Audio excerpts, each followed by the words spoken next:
Good evening, everyone, and welcome to the 2017 John Carroll University Athletic Hall of Fame Dinner. My name is Chris Wensler. I'm the Assistant Athletic Director, as well as a proud member of the class of 1990 here at John Carroll University. I will be serving as your Master of Ceremonies this evening as we honor athletic excellence. This event continues to be one that all of us who work in the athletic department look forward to each year. This is the 27th dinner which I have personally been part of, and I continue to both honor and enjoy what this event means to each and every person here in attendance. If there was a tie that binds this group of people who we honor here tonight, that tie may be the word consistency. The motivational speaker Anthony Robbins was quoted as saying, "It's not what we do once in a while that shapes our lives. It is what we do consistently." Think of the story of Jadav Payeng. As a teenager in the 1970s living in India, Payeng noticed a rush of dead snakes washing ashore along the mighty Brahmaputra River, where erosion had scrubbed away vegetation from the Majuli Island sandbars, stripping away grassy cover and ultimately forcing many native species to flee. Rather than sitting idly by, waiting for strong river waters to destroy his home and move his family inland, Payeng began planting trees. Many, many trees. He started in 1979, scattering seeds and stabbing the bare earth repeatedly with a stick to forge holes deep enough for the delicate roots of young saplings, with the goal to grow a forest to stave off erosion in the area. Today, Payeng's forest measures 1,400 acres, a remarkable accomplishment considering that Central Park in New York spans only 843 acres. Think of the consistent effort it took for Payeng to grow that forest. It's not what we do once in a while that shapes our lives, it's what we do consistently. Our 5 individuals in one basketball team can speak to that consistency. It was why head coach Mark Tebow was able to put the baseball in the hands of Luke Atkins 47 times over 4 years. It was why Ali Kazanani put Phil Mansell back to guard the net in some of the biggest postseason games in which John Carroll ever played. It was why Eric Richmond stood on the podium each and every time he swam in an OAC championship race. It was why Shayla Bell scored in double figures 79 times out of a possible 102 games in her career, including the final 21 she played. It was why Brian Filkowski was the first offensive lineman to start for Tony DiCarlo as a freshman, and why he was in the lineup for 42 of a possible 42 games. It was why the 2003-04 men's basketball team won 3 OAC and 5 NCAA playoff games, 8 postseason wins, a feat not done before and not matched since. Each inductee has a story to tell. Our team does as well. It is why we have gathered tonight, to celebrate their achievements, to celebrate what it took to get here, to celebrate their consistent effort to be great. As we honor this athletic excellence this evening, I would impart the following advice to our inductees. Truly appreciate this moment in your life. After all, how many more times in your life will there be where you are the center of attention? Or where will you be praised so openly in front of so many people? But never forget that this night is not simply about you and you alone, that there were family and friends there whose love and support proved to be invaluable to the success we celebrate. And when terms are used like sacrifice and perseverance, adversity and disappointment, jubilation and validation, those terms are never used in a singular vein. These journeys have been shared. So it is with great pride that we salute not just those being honored this evening, we also salute all those who helped them get here. This occasion is truly a tribute to our athletic tradition. Tonight's ceremony is being sponsored by our Blue Gold Club, the official booster organization of John Carroll Athletics. To officially welcome you this evening, I would like to now invite up the Blue Gold president, a student athlete from the class of 2004, Mr. Drew Poppleton.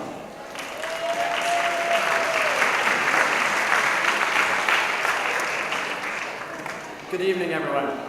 I have the honor tonight of speaking on behalf of the Blue Gold Club as its current president, and I want to start by thanking everyone for coming and acknowledging those who helped make this event possible. To Lori Massa, Chris Wensler, Rory O'Neill, Candace Pluhar, Dana Funyak, the Blue Gold Club Executive Committee, and the entire Hall of Fame Selection Committee, thank you for your time, energy, and enthusiasm.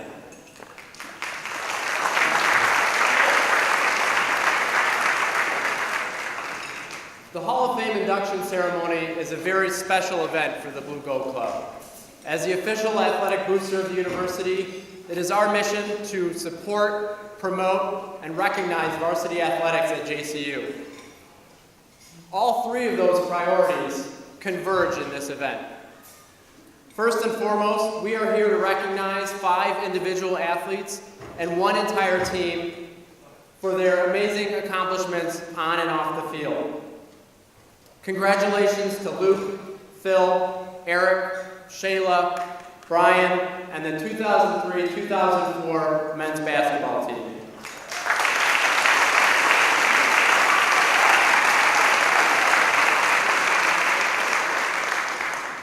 What an amazing class.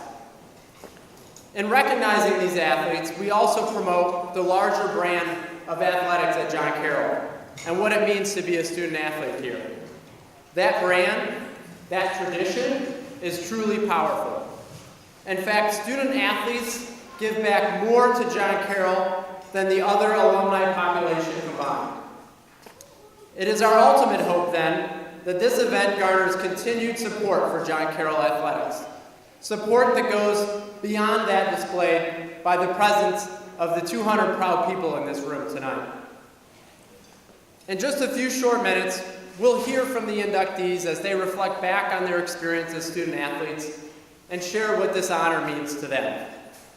Now, I may be proved wrong, but I doubt any of them will talk about the condition of the squat racks that they trained on, or the height of the fence that surrounded the field they played on, or how colorful the record board was that hanged above the pool in which they broke those very records. Instead, we'll likely hear about camaraderie forged among teammates, or the lasting influence of parents and coaches.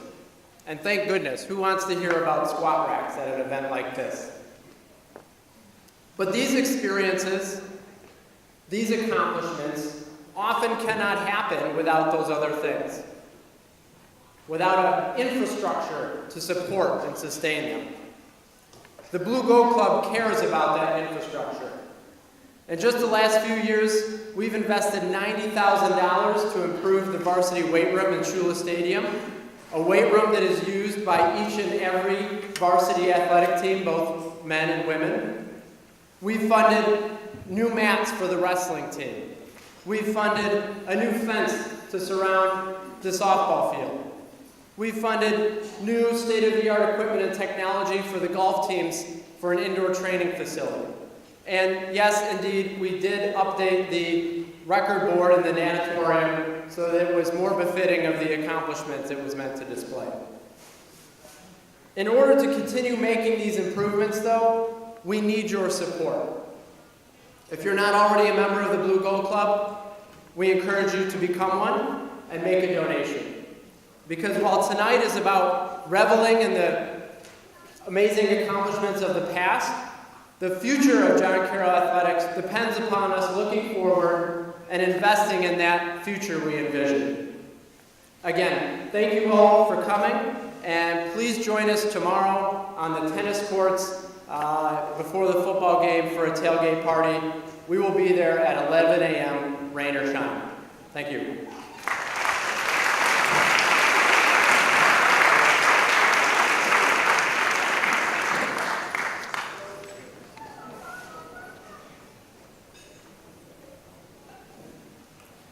As we begin our induction ceremony, keep in mind the uniqueness of each story that you hear, blended with its own mixtures of triumphs and defeats, heartfelt moments and heartaches. Don't ever give up doing battle with why am I doing this? Athletics, at its core, is about achievement. And all those being honored here tonight achieved something greater than ordinary. They all dreamed to be greater than ordinary. Of all the athletes who have represented our school since John Carroll instituted an intercollegiate athletic program in 1919, only 256 have been elected into the Hall of Fame. Tonight, we will add 5 more. Of all the teams who have represented our school since John Carroll instituted an intercollegiate athletic program over 95 years ago, only 10 have been elected into the Hall of Fame. Tonight, we will add number 11. As a last point of emphasis, it is important to underscore how deserving our inductees are by briefly explaining the selection process. Each year, the Hall of Fame committee meets and undertakes the task of electing a worthy induction class into the Hall of Fame. To be eligible for the Hall of Fame as an individual, a student athlete must be 10 years removed from his or her graduation. And the criteria on which this is based is including impact on a program, honors and accolades, level of competition, leadership, and community involvement and citizenship. The committee, which consists of over 20 members, begins this assignment by compiling a list of candidates that have been assembled through online submissions by mail and email, and research done by the Sports Information Office. This year, more than 50 candidates were on the original ballot. Through a series of meetings, the list of names is steadily reduced, and the names are pared down to a final 20, at which time the final votes are cast. What you are witness to this evening are the results of this exhausting yet worthwhile process. And so we begin. Recently, Luke Atkins was asked to come out and throw the first pitch at a John Carroll University home baseball game. Now, when most people are asked to do this, it is generally a soft lob. Sometimes it gets there in one hop. Oftentimes the toss goes horribly awry. But Luke Atkins is not most people. Luke took the ball, got into the stance, went to the windup, and uncorked the fastball that hit the catcher's glove with a definitive pop. And I'm pretty sure it was a strike on the inside corner. It should come as no surprise that Luke still has the good stuff. It was very apparent in his career at John Carroll that he had the good stuff. He was the first John Carroll baseball player to earn the Kent McColvey Award as the Ohio Athletic Conference Pitcher of the Year, doing so at the conclusion of the 2004 campaign. It was also the year in which he merited the spot on the American Baseball Coaches Association All-Midwest Region second team. A 4-year Levy winner, Luke was one of 5 pitchers in program history with 200-plus strikeouts, one of 4 pitchers with 20 career wins, and had the lowest career ERA of any full-time starting pitcher in John Carroll history at the time of his graduation. A first-team all-conference selection in 2004, Luke was the Blue Streaks' #1 starter for 3 years. He twice pitched in OAC tournaments, was the Schweikert Award winner as a team MVP as a senior, and the 2001 recipient of the Chaffetz Wright Award as JCU Rookie of the Year. Throwing out the first pitch tonight as our first inductee, ladies and gentlemen, please welcome to the John Carroll University Athletic Hall of Fame from the class of 2004, Luke Atkins.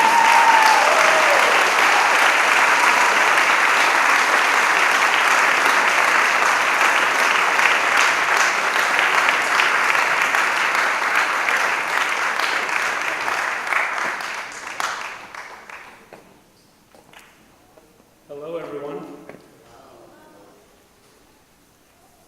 So I've probably gone over this a few thousand times in the last 4 months. And, when I first walked in here tonight, it was like back to senior year, freshman year, seeing all the guys, seeing the teammates and Coach Tebow. First thing that came to mind, actually, when I found out I was going to have the opportunity here to speak to everyone, was it would be a good opportunity to do a little Comedy Central roast. But I didn't think that would be such a good idea. So I wanted to take this a little more seriously than maybe I took some things while I was here.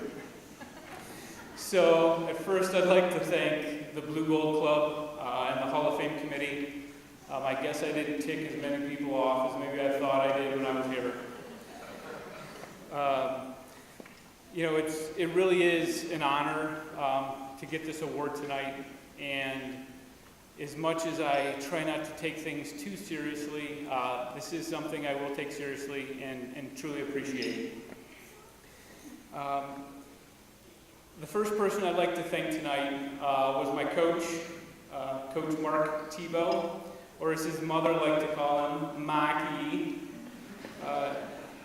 When I walked on to the campus my freshman year. It was actually only his second year as head coach of the baseball team.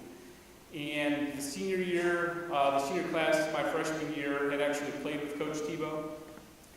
And quite honestly, I didn't think he got a fair shake from a lot of players because they played with him and because he was still only 24, 25 years old. But, he really proved to me right off the bat that he was a leader. And, I didn't actually have to work with him a whole lot. I worked with the pitching coaches mostly. So, I got to see him kind of develop from the other view as a head coach. And, I never felt like with the close proximity in age to the players, I could see the growth that I come to see when I come back to watch games now on senior day and alumni games. What they don't tell you when they read off some of the things that I did was I actually am the all-time John Carroll leader in losses as well as hit batters.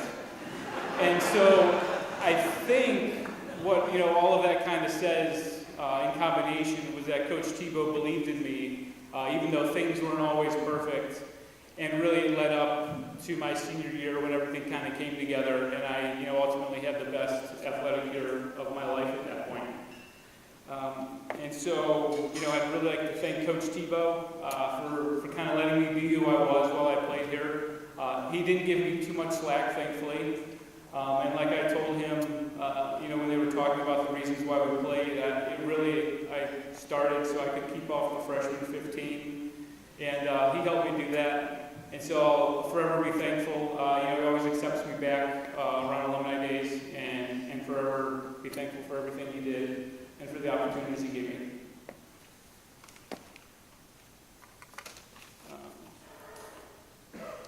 I also want to thank my teammates. Those are the guys that you really do it for. You put your nose to the grindstone with, and you work hard because you want them to feel the same accomplishment that you feel.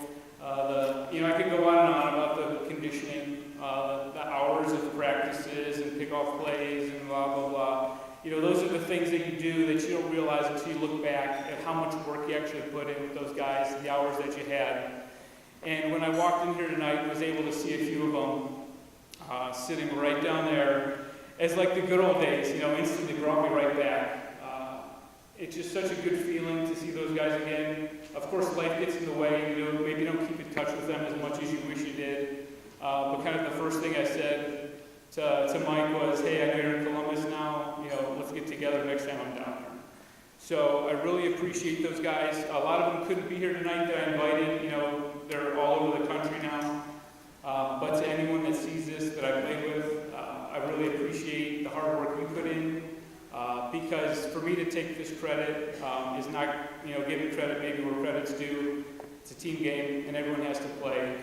And I really appreciate those guys from the bottom of my heart. Special mention to the couple that are here tonight. Eric Floriani, a.k.a. Big Tick, the only guy I've ever personally known that hit a home run at Progressive Field. And Mike Keeney, the only guy whose slugging percentage is lower than his batting average. So thanks, guys, for coming tonight. I really appreciate it.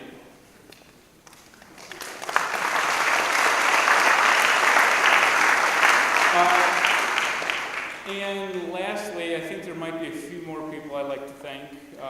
It's my family. And tonight I've got some aunts and uncles, cousin, that are here, as well as my immediate family. And, I look back, it's been an awfully interesting reflection on everything that they've done for me over the years. It doesn't take Dr. Welke to teach you the math, that when you grow up with 5 kids, 2 adults, and 1 bathroom, that every Sunday morning for church is interesting. And I probably saw some things that no one should ever have to see. But, that's just part of what makes you who you are today, and kind of lets you put things into perspective. Because, we're still a tight-knit family, love my family, love everyone in it, and, I'm really thankful for what they've done. My siblings, I used to drag them out into the side yard, only with the promise that I wouldn't throw hard, so they would play catch with me, and of course, that never really happened. And so they've all kind of got a little piece of this tonight. I would also like to, of course, especially thank my parents. Some of you may know my mom. She's actually worked at John Carroll for close to 20 years, I think, now. And really is a big reason why I'm here with 5 kids. And, the expensive college these days. We really appreciate it. She's actually put 5 kids through John Carroll University with degrees, which is an awesome accomplishment.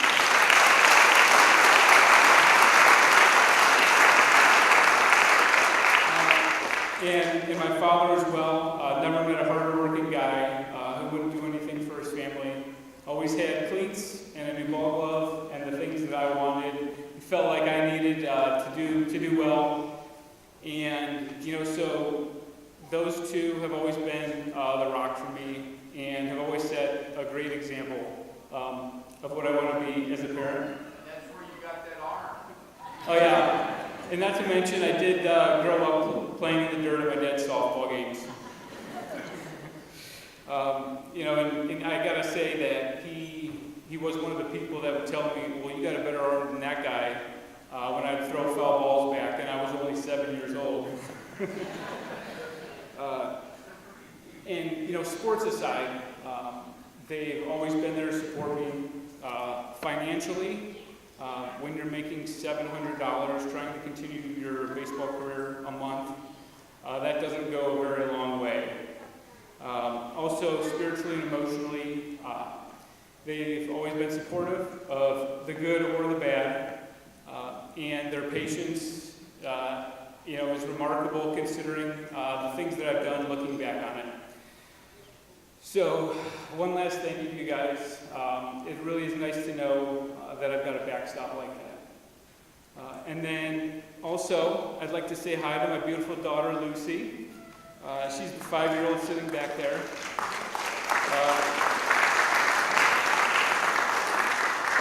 She really is, beautiful and inspiring to me. Something to work for every day, to be a better father and a better person, and to set the example for her. And I think this thing just went out. So that's all right. So, she has given me a whole new perspective on life, and it's a beautiful perspective. You don't really remember what it's like to be a 5-year-old, but now I've come to appreciate My Little Pony more than ever. And, I guess with that, I'll say that life can humble the most proud people, me being one of them. But what doesn't kill you makes you stronger. And when I look back at my time here, there isn't a minute of any of it that I would ever change. So thank you.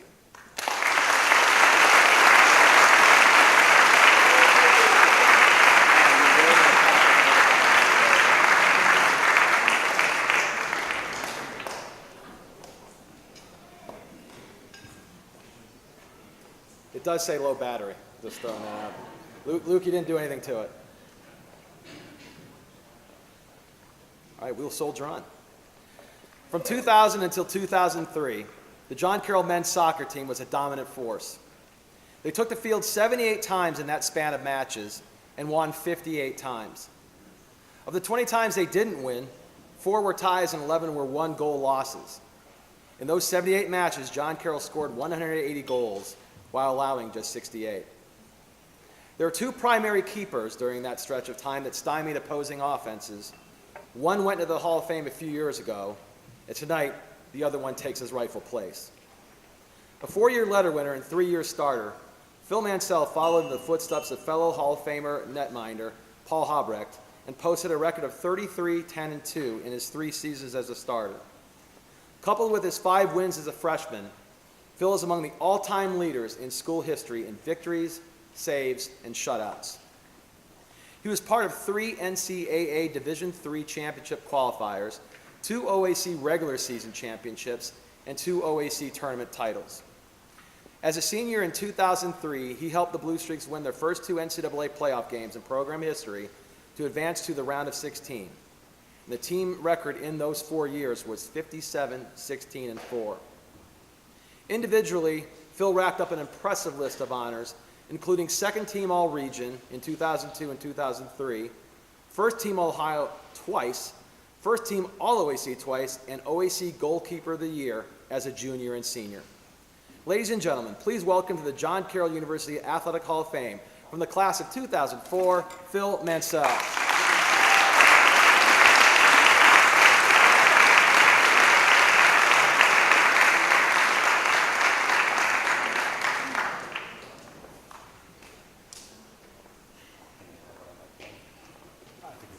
Thank you.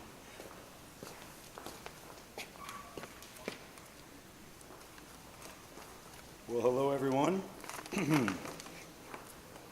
So, the first thing I want to do is thank the Blue Gold Club, the university, and everybody involved in this event tonight. This is the 3rd induction I've been to, and it's just a fantastic event to be at.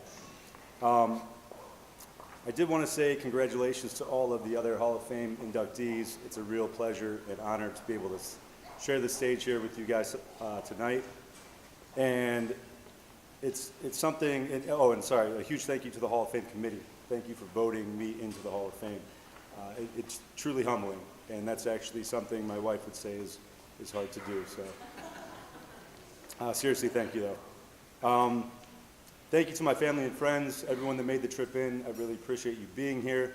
It's an honor to sit down with you. It's not often we get this group of guys together, so I appreciate you guys making the time for tonight. So it was an interesting thing actually being forced to sit down and consider my career in soccer at John Carroll and just in general. And one story that most people don't know is that in 6th grade, my career had just about ended. I was signed up for CYO football. I had my pads fitted, I had my helmet fitted, and I was going to play football and quit soccer. My uncle shows up one day, and he comes over and says, hey, there's this new club team showing up in Menor, and there's some big coach coming to coach, and it's Ali Kazimani. You know, maybe you should go try out. I said, well, I'm playing football, so I think I'm good. My parents interjected, said, why don't you go try out for the team? If you make the team, then you can sort of make the decision, and you know whether you want to play soccer or football. So I go to this tryout, and it's not going well. I'm not trying out to be a goalkeeper. I'm trying to be a striker, trying to be a midfielder. The positions where all the glory is at. You know, you can ask Chris Heslop about that. And one coach comes up and says, hey, you know, I think I've seen you before. Don't you play goalie? And I said, yeah, you know, I do intermittently with the team that I'm playing with. And he goes, yeah, I've seen you play before.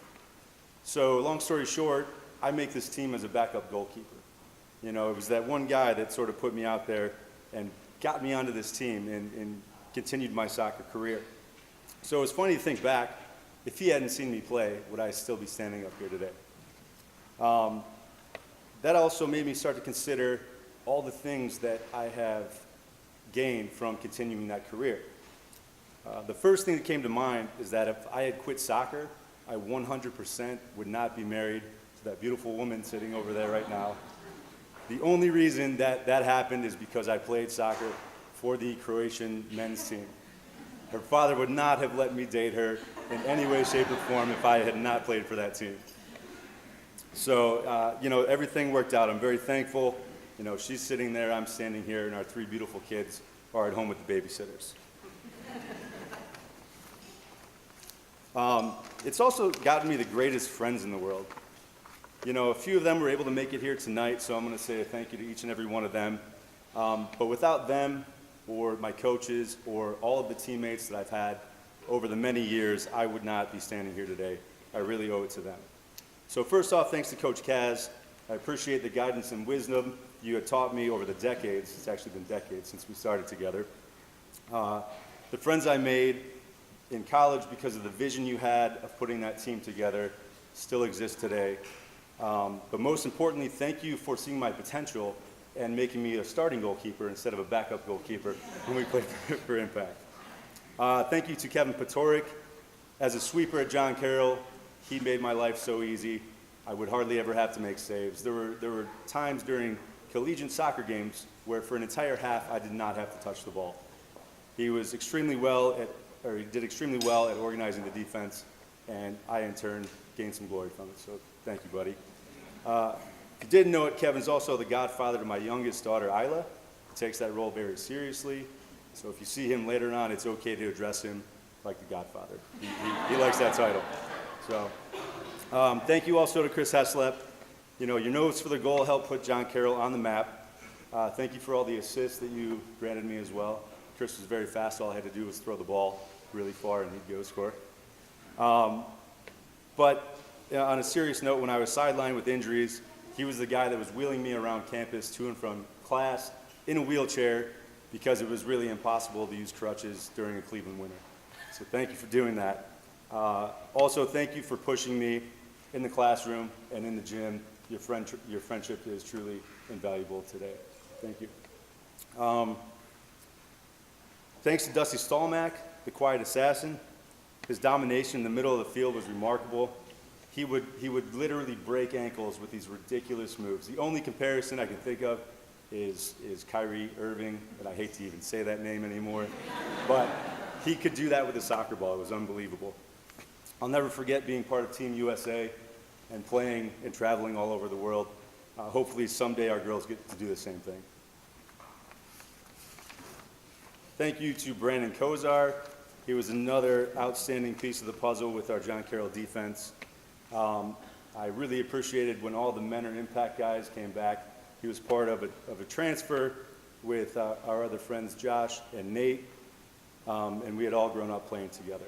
But more importantly, thank you for convincing Sellers to buy a house, which would become known as the soccer house, so we actually had somewhere to go after all our games. The Marsol wasn't going to do. I'm sorry. Yeah, thank you. And then to my parents, from the bottom of my heart, without your dedication, I would not be standing here today. All the time and energy that you guys committed to me was so selfless. I appreciate it now more than ever, now that we have the kids and we're starting this journey ourselves with them in sports. I really appreciate you guys bringing Grandma and Grandpa to the games as well. There was no other way I was going to get my good luck kiss from Grandma, and we know how it goes without that. And then last but certainly not least, I have to thank my wife. Beba, thank you for letting me continue my soccer career. It's not an easy thing to be married to a soccer player. Her sister-in-law tried to tell her. It didn't work out. She literally said, don't ever marry a soccer player. Even when we hang up the boots, we always end up back on the field. Sometimes it's playing with the old-timers. Sometimes it's coaching a team. Lucky for her, it's both for me right now, so I appreciate it. The sacrifices you make to maintain our family while keeping me happy do not go unappreciated. I love you. Thank you. So it's crazy to look back and think about these years and consider, like, for a split second, all of this might not have happened. So I'm very appreciative to be standing up here right now. Thank you so much for letting me be a small part of John Carroll history tonight. It's an exceptional honor to be involved with this university, with the men's teams, with all the other athletes in the room, and especially my family and friends that made it. Thank you.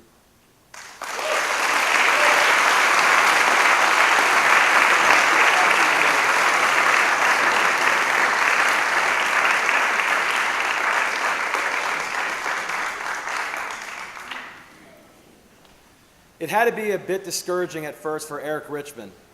On the recruiting visits, I'm sure he looked up at the walls of Johnson Natatorium and saw the championship banners hanging from 1990 through 1998 with just 1 year missing, and figured he would be coming to a program that would be hanging many more banners. But during his freshman season at John Carroll, the Blue Streaks didn't win a single dual meet and finished third at the conference meet. Eric had done his part. He had won 2 titles and was runner-up in a third race.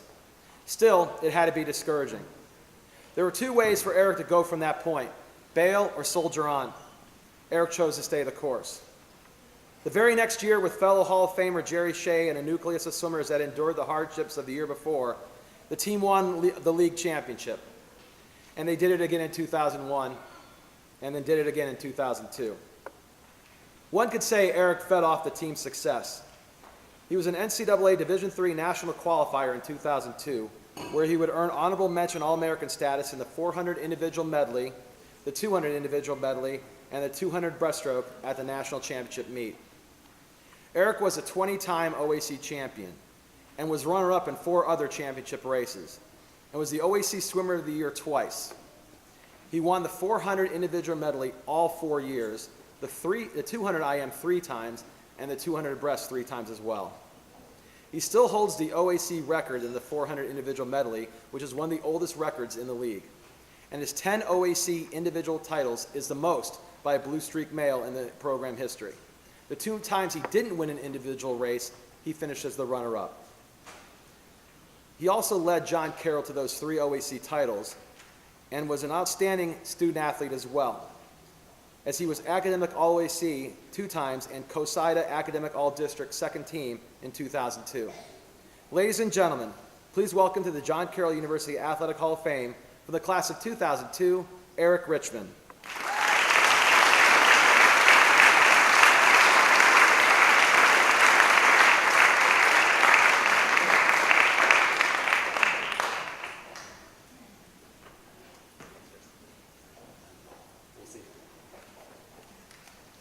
So I'm not known for having a voice that carries, and I have a little bit of a cold, so bear with me a little bit here as I try to speak through this. It's an incredible honor to be inducted into the John Carroll Athletic Hall of Fame. You know, as part of a recent leadership course that I attended, I was asked to kind of reflect on the experiences that really shaped me as a person and as a leader. And as I was thinking through those experiences, it dawned on me how many of those experiences, those defining experiences, happened right here at John Carroll and part of the John Carroll swimming program. You know, and some of those experiences were amazingly positive. Some were struggles. Some can only just be described as experiences. Learning experiences and lessons that learning how to be patient, how to be patient in a race, and conserve your energy. And wait for the right time to make your move and go for the win. Harder lessons, like at the time, I think my mind wasn't on the meet. The whole team kind of lost focus in a really tough loss to Mount Union my junior year. And learning how far you can push yourself in practice. I can think of many times after practice having pushed myself so hard, being so exhausted that after practice I'd fall asleep in the shower or fall asleep in the dinner surrounded by 100 people. My body was just so worn down. Or times when I missed my goal by 0.2 of a second and finding a way to come back and try to work harder the next time. But there's also the most joyous times, which is being a part of a championship team and seeing that team come together 3 years in a row, getting contributions from everywhere, and seeing what an incredible experience that is to share with your teammates. In the grand kind of scheme of life, I look at the accomplishments, and I'm not sure that it's the accomplishments that really matter. But what really matters, I think, is the lessons that I learned here. And the lessons that I learned here is because when I was here, John Carroll swimming meant a lot to me. It meant so much to me. And I feel that I'm kind of better prepared for the challenges of life because for having swum here at John Carroll. A lot of people, I think a common post-college dream is, you wake up in a panic because it's the first day of school and you forgot to register for classes, or you have a huge test and you forgot to study. Anybody ever had that dream? Mine was a little bit different. I had that one, but I had a different one as well. In my version, I got a 5th year of eligibility to swim at John Carroll. And sometimes in that version of that dream, I was well prepared. Other times I came in halfway through the season out of shape. Sometimes I'd succeed. Other times, I forgot how to swim and was just flailing my arms miserably. And occasionally in that dream, there were some questions as to exactly how I got that 5th year of eligibility. I never had a good response for that. But I think what that lesson those dreams told me is how much I was just craving one more of those incredible journeys that I had at John Carroll. They were just so meaningful to me, and such incredible experiences to me. And certainly, as I get older, that I have that dream, less and less. I dream more about, my job, my family, and my kids. I've got a 4-year-old and a 2-year-old. But it just really shows you how, meaningful and valuable I think athletics can be in somebody's life. I'm not sure if, my kids will be athletes. Maybe they will, maybe they won't. But, I think if they can find something that is, half as meaningful and half as character building as John Carroll swimming was for me, I'll definitely be a proud dad. So, thank you. Thank you to John Carroll University. Thank you to the Blue Gold Cub. Thank you to the Hall of Fame committee. Thank you to the John Carroll swimming family, especially Matt Lenhart. I can definitely say that those experiences really kind of shaped me as a person, and I don't think I don't think I'd be as prepared for the challenges of life without having had those experiences. And a final thank you to my parents. I couldn't have asked for better parents. They were able to kind of show me and the opportunities. They encouraged me, but never pushed me, and always kind of gave me the right way to go without making me do it. But they let me kind of choose my own path, and for that I thank them. So again, thanks again to everybody here. Thank you.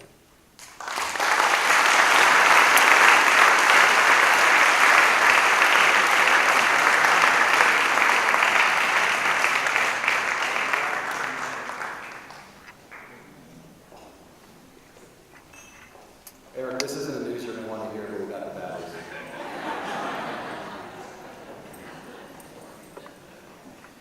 I thank our inductees for their patience in that, so I appreciate that very much.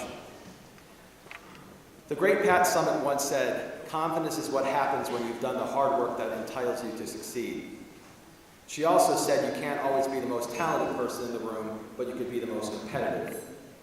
Confident, competitive.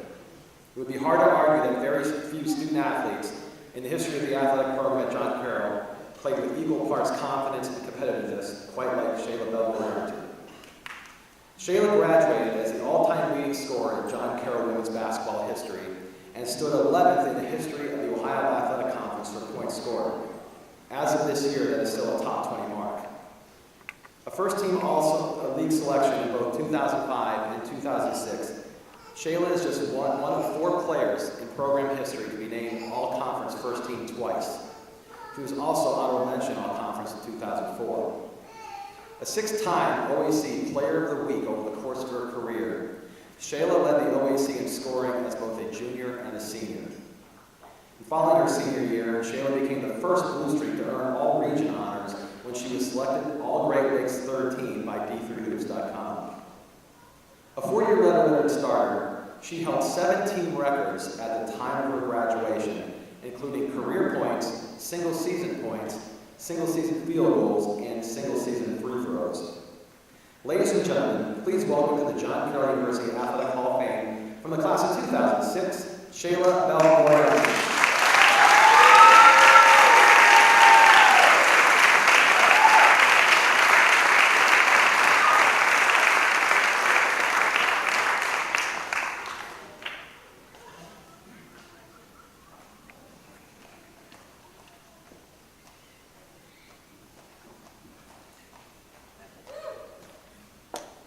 Thank you. I was worried how I was going to be able to do this without the mic, so this is perfect timing. Good evening. I am so humbled, so grateful to be here tonight with all of you. Congratulations to the inductees. When I think back on my career, starting back in 5th grade, I thought about how troubled my mom must have been when she heard I wanted to play basketball, because she had me in ballet. She had me in ballet and piano. I fell in love with a sport that would take me all over the country and to meet so many wonderful people, so many great teammates, so many great coaches.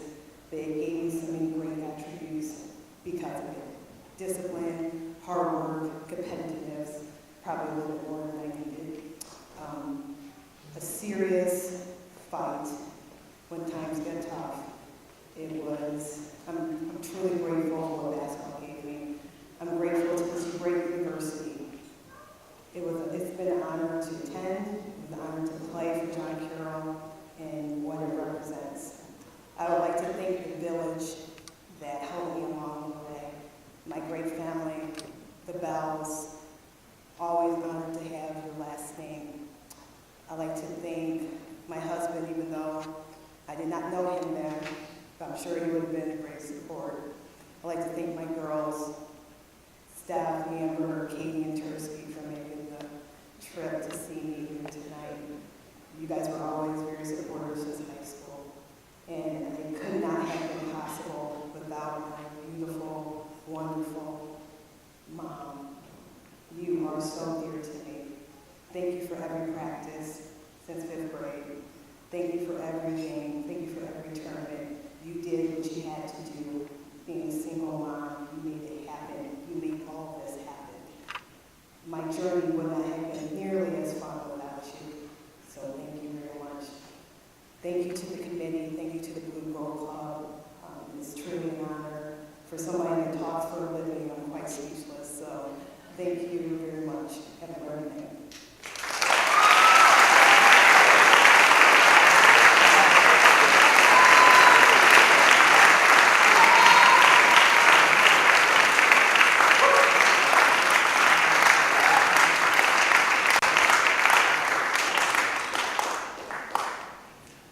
Most of these introductions tonight have centered around what an athlete did at John Carroll, but permit me a slight detour here regarding Brian Folkowski.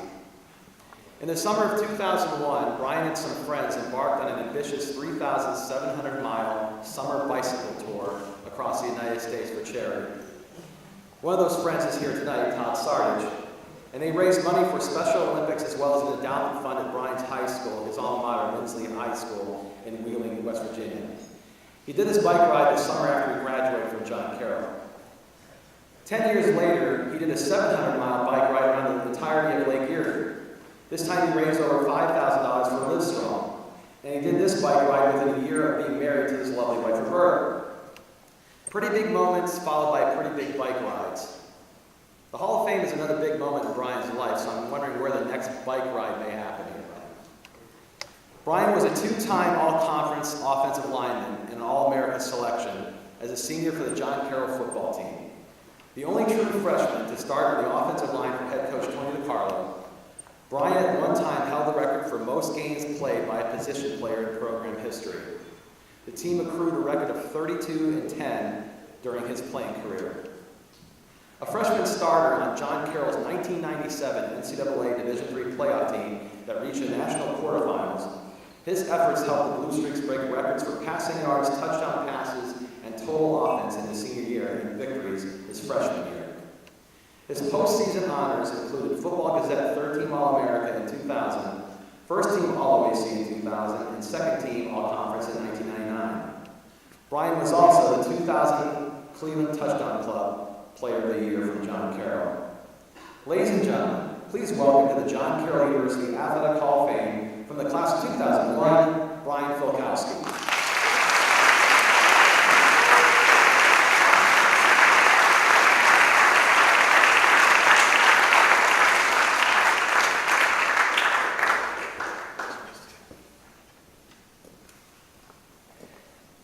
Well, first off, I was a little skinnier for both of those bike rides, just so I don't throw anybody off here. Thank you, everybody, for being here tonight. And I want to first thank the Blue and Gold Club and the whole university and athletic department for putting this on. It's a first-class event, and I can speak for all of us when I say thank you for making it that much more special for all of us. I also want to thank the other inductees tonight. It's humbling, and I'm flattered to be in the same sentence and listed as all of you, and it's pretty cool to say that we'll always be connected. So I'm trying to figure out what to say tonight. I decided, instead of talking about my 4 years starting on the line and the accomplishments and everything that came along with that, I decided to take a different approach and talk to you about the weeks that led up to the first start. Because those days in preseason my freshman year didn't go as I expected them to. And there were some challenges and some ups and downs that I just wasn't prepared for. And if you would have asked me 20 years ago during my freshman year in camp if I'd be standing up here today, I would have laughed at you because of some of those things. And it all started the first day of camp. So I think my freshman year, there was 130 or so guys, 131 guys that showed up for the team. And we all stayed at Miller Hall at the time. During preseason, I don't know if they do that anymore. And out of the entire team, there was one guy without a roommate. And you're looking at it. And typically that would be a great thing, right? But not when you're a freshman and not when you don't know anybody. And I spent the first week by myself in a dorm room. And of course, no TV, no cell phone, right? So to make matters worse, they stuck me on the bottom floor with all the seniors. So all the freshmen and young guys were upstairs, rooming together, getting to know each other. So clearly I was left off some list, right? And I then had the issue of, I also didn't bring an alarm clock. So I needed a wake-up call. So I had to sheepishly walk next door to the seniors and ask them if they could get me up in the morning, which they were great about doing.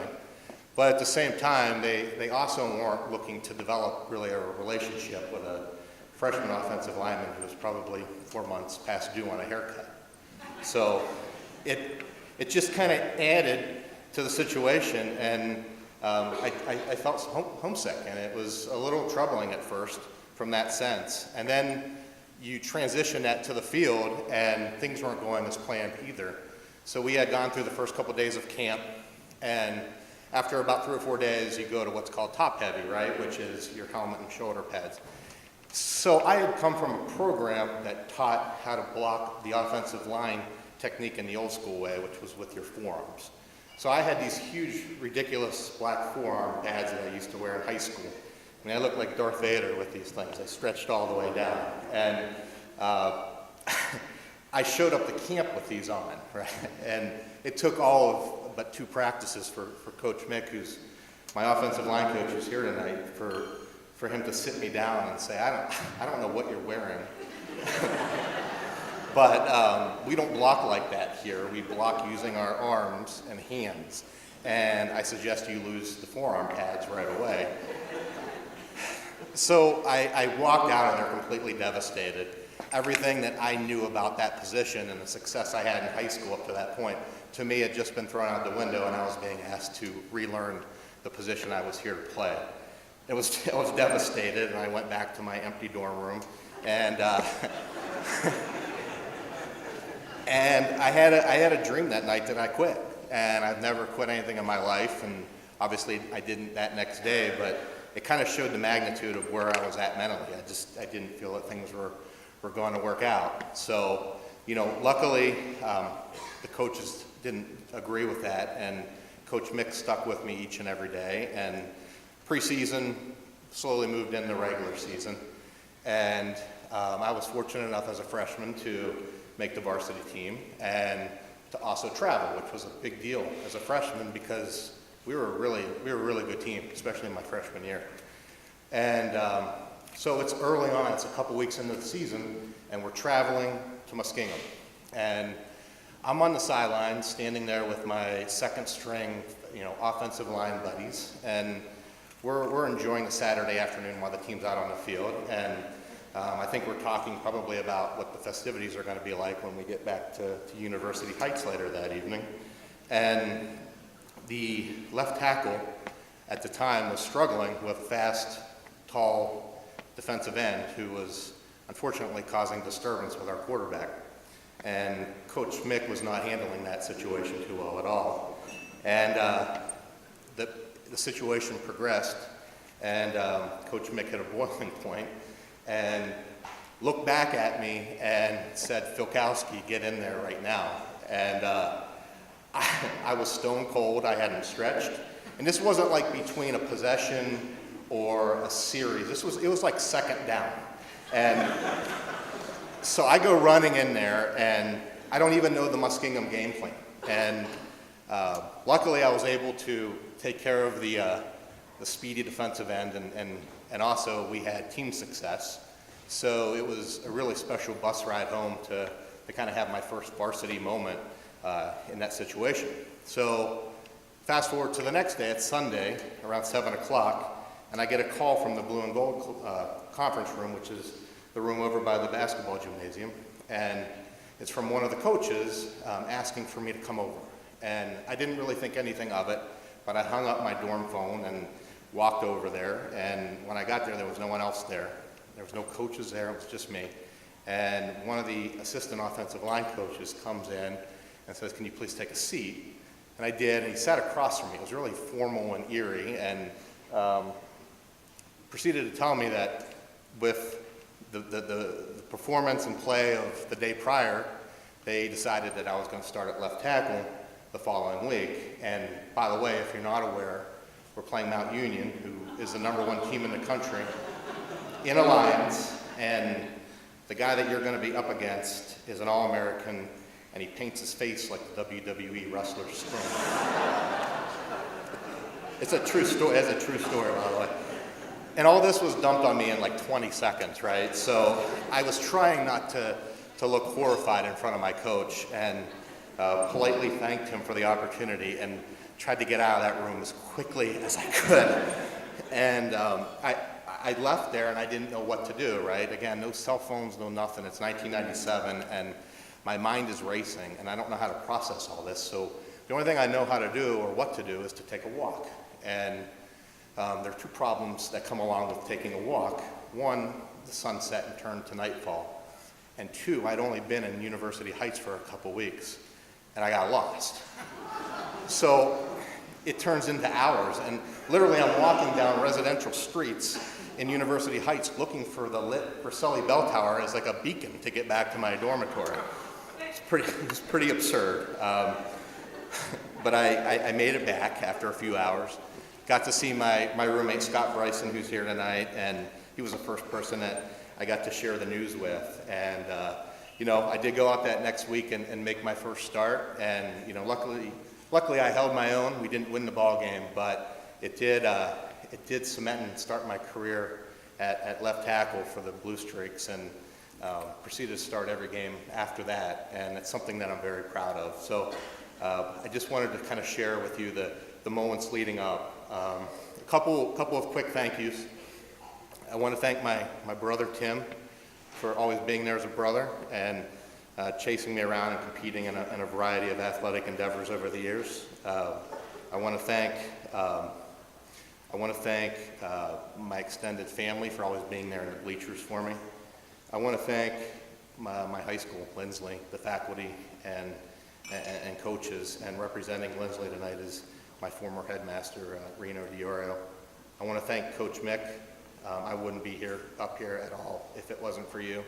You took the investment of time in me, and there's no coach at any level in any sport that got more out of me than Coach Mick, so thank you. I want to thank my former John Carroll players, in particular Ryan Bringer, who always pushed me and held me accountable for everything, and your dedication was inspiring, even though you were an average offensive lineman at best. So I got the mic, buddy. I do want to thank the Hall of Fame Selection Committee. It's I know it's a challenge to induct a player in a statless position such as mine. So thank you for taking the time to invest in my career. Thank you to Kevin Harrison for nominating me. This process, as was explained, is very complex and thoughtful, but it does take that nomination to get things moving. So thank you for that. And last but not least, I want to thank my parents. I couldn't have asked for a better mom and dad, and they taught me how to do the right thing. And they were there and supported me all along the way. So I love them and thank you for that. In closing, I just want to say that this is one of the proudest moments of my life, for sure. It's definitely the pinnacle of my athletic career. And it's even that much more special to be able to share it with my wife, Roberta, and my beautiful daughter, Vincenza, tonight, and all my family and friends that came from near and far to support me here tonight. Thank you, everyone. Go Blue Streaks.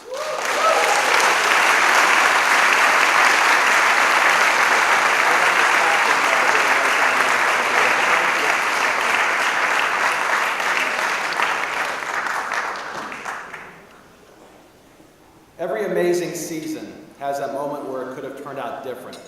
What if? There have been 14 times that John Carroll has played in the NCAA Division III men's basketball tournament. 4 times John Carroll has bowed out in the opening round. 4 times in the second round. 3 have reached the Sweet 16, and 2 the Elite 8. And all those teams are great in their own right. The difference between the 2003-04 John Carroll men's basketball team being a great team and an all-time great team may be best exemplified by how they collectively played over the last 14 minutes of the regional final at Worcester. Worcester's big player Tom Portman just made a 3-pointer to give the Fighting Scots a 13-point lead, 52-39, their largest of the night, with 14:52 left to play in the second half. The largely partisan Worcester crowd was on their feet stomping and clapping to provide a true home court advantage. Coach Mike Moran had his second unit of famed platoon system on the floor.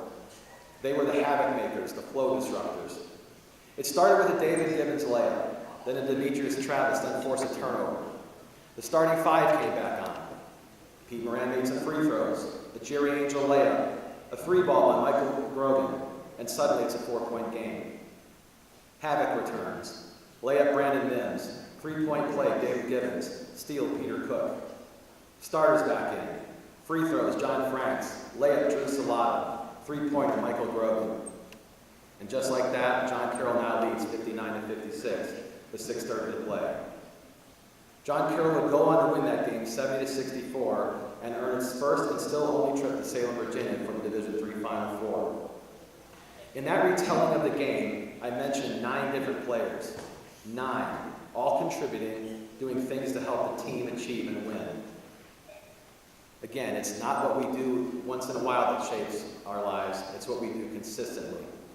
And all season long, the platoon system had worn teams down. Yes, there were some early glitches, but over the second half of the season, Blue Streaks hit their groove and then some. There were expectations placed upon this team following a league championship and NCAA round of 32 run from the year before. But the expectation was not only met, but exceeded. Mike Moran's 12th season at the helm was without a doubt his greatest, as the 2003-04 edition amassed 27 total wins, which still stand as a record. Mike and his assistant coaches, John Stedman, Sean Carney, Antonio McCladdy, Jason Pijak, and Pat Prosser, guided a senior-laden team through the usual gauntlet of conference opponents, needing a dramatic win over Baldwin Wallace and a road victory over Marietta in the final week of the season to secure that league title and #1 seed in the league playoffs. John Carroll made quick work of Heidelberg and Ohio Northern before surviving a classic championship battle with Mount Union that claimed the program's second consecutive conference tournament crown. John Carroll was guaranteed just 1 home game in the NCAA Division III championship tournament, and it was against a perennial power, Calvin College. The Golden Knights led by 15 at one point in the first half, but again that platoon system turned into a ferocious rally that became the staple of John Carroll efforts and produced an 88-77 win. Next up was another perennial power, Wittenberg, on the road in round 2. There would be no slow start this time, as John Carroll stunned the Tigers in front of their home crowd, 84-65. The Blue Streaks moved on to Worcester for the sectional round and drew Maryville, Tennessee in its first game. Hall of Famer David Gibbons picked up a loose ball and scored on a layup with 4 seconds left to help John Carroll win 76-74, setting up that Elite 8 showdown with Worcester. Although the national semifinal game with eventual national champion Wisconsin Stevens Point did not go according to plan, John Carroll rebounded the next day to defeat Amherst in the 3rd place contest to complete an unprecedented season in the history of John Carroll athletics, let alone men's basketball. But enough about me telling the story. Someone else wants to tell this story. Yes, we're going off script.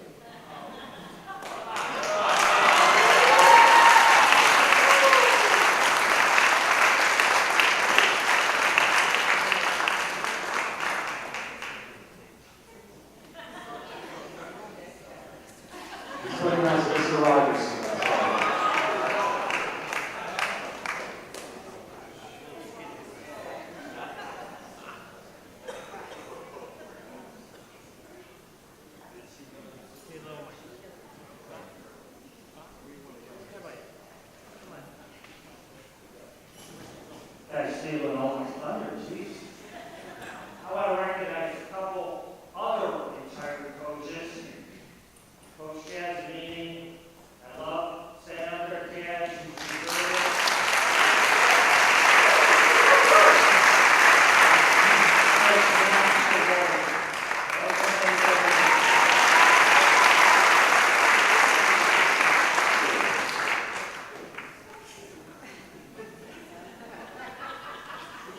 This in my hand a couple hours ago. Once upon a time, the year 2003 to be exact, there were 19 young men who formed the basketball team at Carroll University. Many basketball teams were formed at this school in the past 90 years before. But no team had come close to reaching the NCAA Final Four. My style bet recalls our strategy and demeanor being set in pre-season training sessions with Mr. Tim Roberts. After that training, it was clear how we were going to play. Constant running and pressuring. Practice after practice, day after day. The start of the season wasn't pretty. The second game was a loss to Carroll, 8-53. I guess you can call that a rout. But the games happen like that. When you play 5 men in and 5 men out.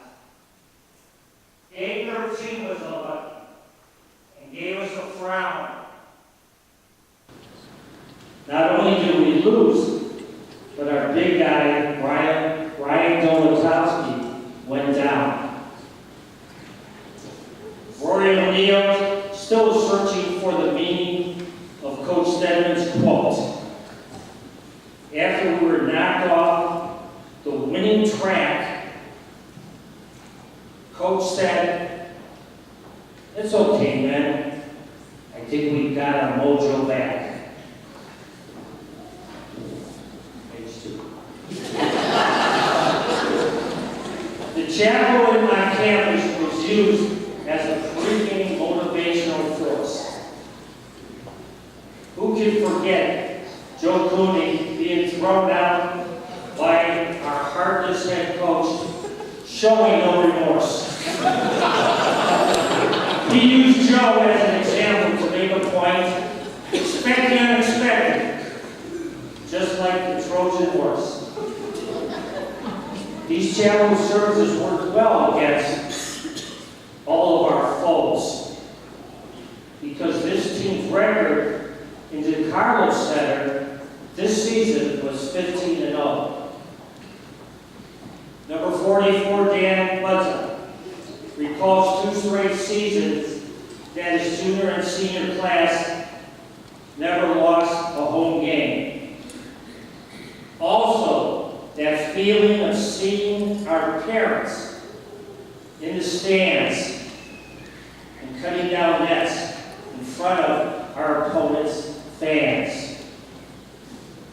Pete Cook was the poster child of toughness, and this team needed to see. He recorded 82 assists and 54 steals without 1 ounce of cartilage in his knee. We had the first all-conference player who never started a game, Dave Gibby, who leads us in scoring and turnovers and is inducted in our JCU Hall of Fame.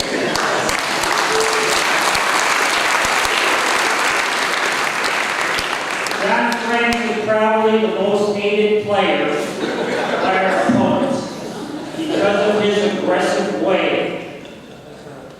He led our team in scraped knees, bruised elbows, and technical fouls because of his all our players. You like that, Brady, huh? Graham Mims was considered the OAC big man's team. We considered Mimsy just our magnificent human rebounding machine.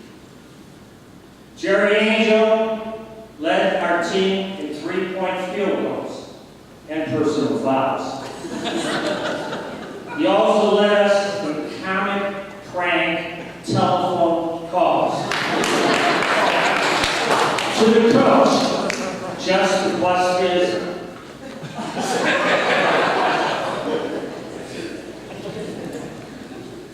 Being the regular OAC champion, along with an OAC tournament champion, was a very pleasing and proud thing to say.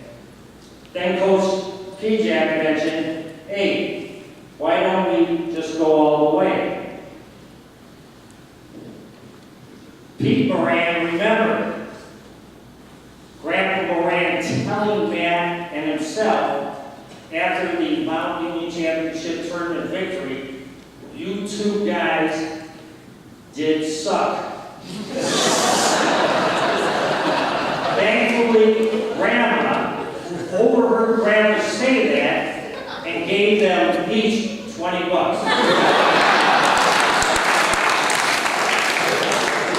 Later that night, he told Matt while buying a round of milkshakes. Grandma would boo and spit at me after any game, as long as Grandma kept treating us the same. And a side note with that, those are my two favorite players, and I'm crazy about the round. The Worcester game was a highlight film for so many of our players. Late in the game, a Fighting Scott player stole the ball from us at the midcourt line, taking it to the basket with a 13-point lead, thinking this was easy. And here we go. This player didn't realize Demetrius Travis was sprinting and chasing him down. Oh yeah. No. Dean Cook made a great pass to our best three-point shooter, Drew Saladas. Still the game, we deservedly won. I might be stretching that a little because Drew for the season shot 100% from the three-point arc. He was 1 for 1.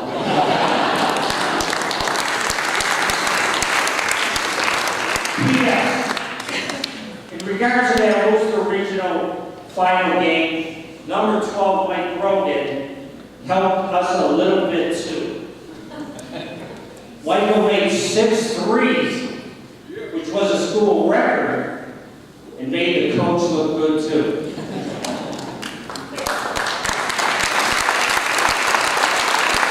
Following our victory that sent us to the Final Four, Justin Rager remembers coaches, parents, and cheerleaders, the band, everyone celebrating together.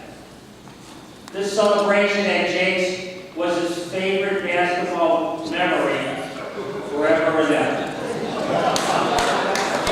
Coach Carney, Coach Donovan, Coach Prosser, and our GA, Antonio McClellan, did all the dirty work behind the scenes.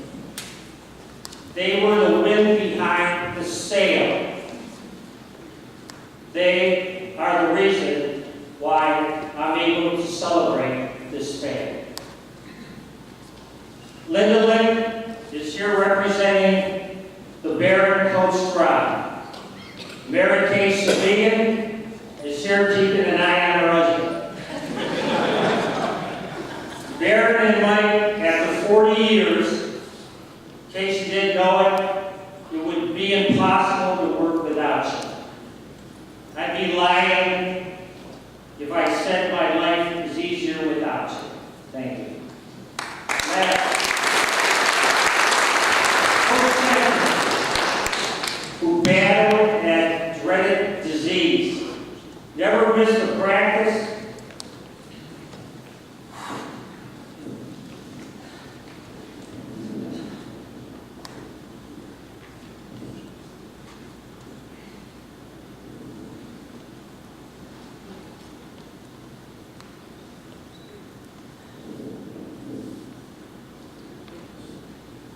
It used the perfume, sucker, to relieve the pain. Karen, thanks for sharing your husband.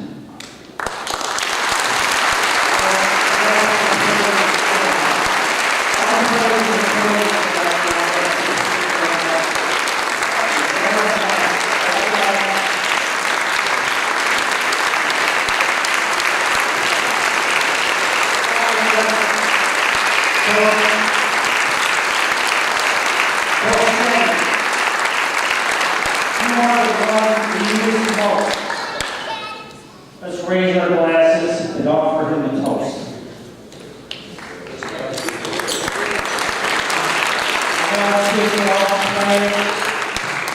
We are honored.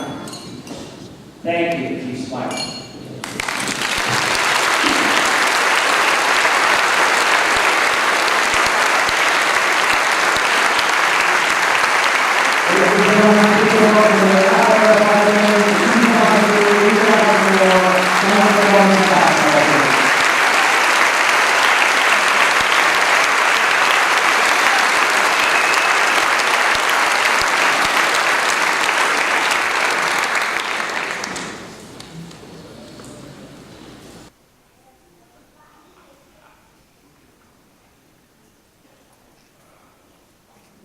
I knew he wouldn't disappoint. Well, before we say our final words tonight, there are a few points of order we need to state for the good of the group. One, we would like to get a picture of our 5 inductees and one picture of our team before they leave tonight. So we will direct you where to gather in a few minutes, so please do not wander off until you get your picture taken. 2, if you also need tickets for the football game tomorrow, where our inductees will be inducted or to be honored at halftime, or need to ask questions regarding any logistics for tomorrow, Dana Funyaka can wave over there in the corner. She can answer any questions you may have regarding that. So make sure you speak with Dana before leaving tonight. And then finally, we want to thank the Aramark staff for their efforts tonight.